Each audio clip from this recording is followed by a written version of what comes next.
नमस्कार दोस्तों। आज बात करेंगे ग्रहों की ऊर्जा हमारे जीवन में कैसे काम करती है। दोस्तों, कहने को सिर्फ ये 9 ग्रह हैं, 12 घर हैं, 27 नक्षत्र हैं और इनके 108 चरण हैं, लेकिन इनकी माया इतनी प्रबल है, इतनी प्रबल माया है कि हम इन्हें समझ ही नहीं पाते। आज आपको एक बात समझाने की इनकी ऊर्जा कैसे काम करती है, एक मेरा छोटा सा प्रयास है। दोस्तों, हम ये तो सब जानते हैं कि ये संसार एक माया जाल है। हम सब उस माया की कठपुतलियां हैं। उस माया ने हमें एक चक्रव्यूह में फंसाया हुआ है। घर, परिवार, बच्चे, हमारी आजीविका, हमारी हेल्थ, इन सब चीजों में हमें उलझा के रखा हुआ है। और इनको समझने के लिए, इनको इस माया को समझने के लिए हमारे ऋषियों मुनियों ने अपनी तपस्या से, अपने योग बल से सब कुछ जाना, समझा और ग्रंथों के जरिए हमें भी समझाने का प्रयास किया। लेकिन आज तक हम पूरी तरह से इनको समझने में सक्षम नहीं हुए।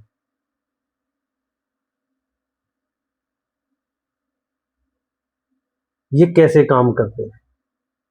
क्योंकि जब आप किसी को बहुत बारीकी से किसी चीज के बारे में बताते हो, या तो सामने वाला ये कह देता है ऐसे होता ही नहीं है, या उसकी समझ से परे की बातें होती है। तो आज ऐसे ही बात करेंगे कुंडली में जो बाधक ग्रह होता है वो हमारे जीवन में कैसे काम करता है। मेष से लेकर मीन तक किसी भी कुंडली में हो सकता है, किसी भी लगन में हो सकता है। हर लगन में बाधक ग्रह अलग होता है, ठीक है। जैसे चर लगन में 11वें भाव का ग्रह जो होता है वो बाधक होता है। द्विस्वाव राशियों में सप्तम भाव का ग्रह बाधक होता है। स्थिर राशियों में नवम भाव का ग्रह बाधक होता है। आज बाधक ग्रह की ही बात करेंगे। दोस्तों, बाधक ग्रह, उसका प्रभाव हमारे जीवन पर इतना होता है कि वो ग्रह अपने से आगे हमें कुछ देखने ही नहीं देता। उस ग्रह की माया इतनी प्रबल होती है बाधक ग्रह की कि उस ग्रह के आगे हमें कुछ दिखाई ही नहीं देता। अगर नवमांश कुंडली में वो अपनी उच्च राशि में है, उसको बल प्राप्त हो गया है, तो कहना ही क्या, उसकी माया कैसी होगी। वो अपने माया के चक्रव्यूह में जातक को इतना फंसा लेगा, इतना फंसा लेगा कि जातक की आंखों पर एक काली पट्टी पड़ जाएगी। जातक को उस ग्रह के आगे, उस ग्रह की माया के आगे, उस रिश्ते के आगे कुछ दिखाई ही नहीं देगा। क्योंकि हर रिश्ता किसी ना किसी, हर ग्रह किसी ना किसी रिश्ते के साथ जुड़ा हुआ है। हर रिश्ता किसी ग्रह के साथ जुड़ा हुआ है।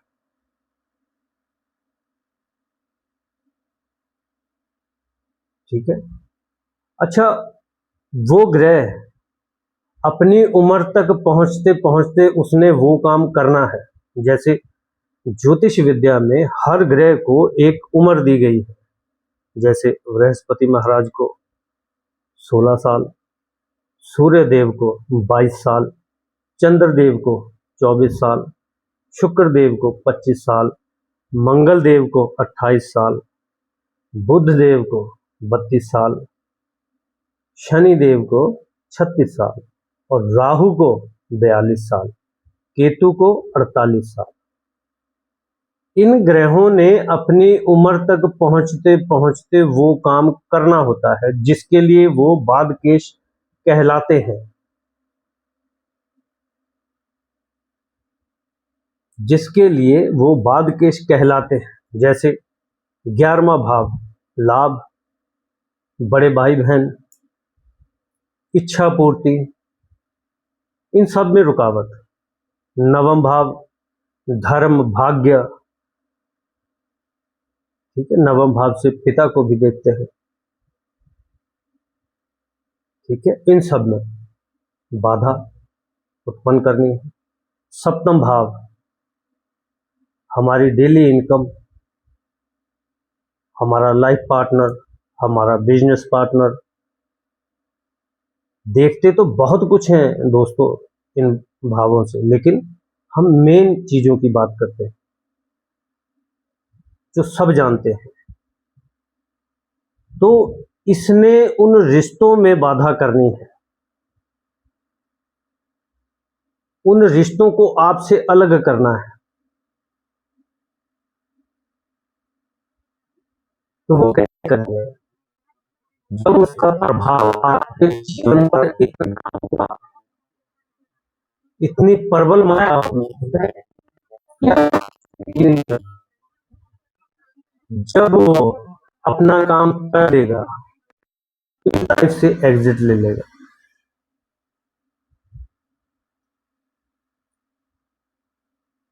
आपके जीवन से परे हट जाएगा, है ना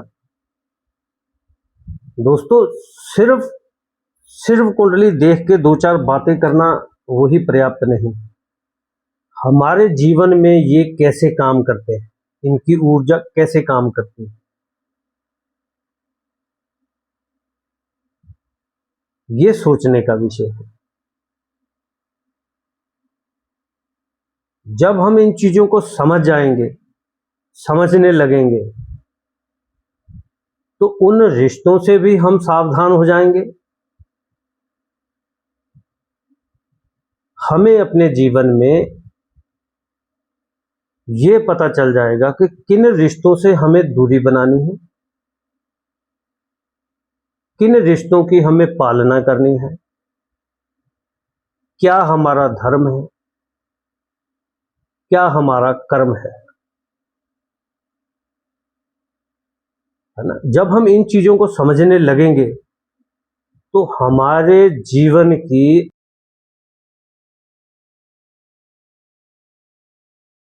आप कम हो जाएगी,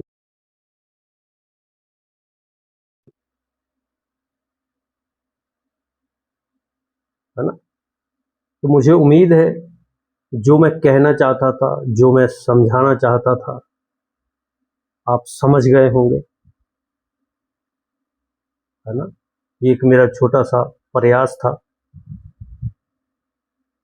है ना, आप तक अपनी बात पहुंचाने का। वीडियो अगर अच्छी लगे, आपको कुछ हासिल हुआ है इस वीडियो से, तो लाइक शेयर कमेंट जरूर करें। नमस्कार।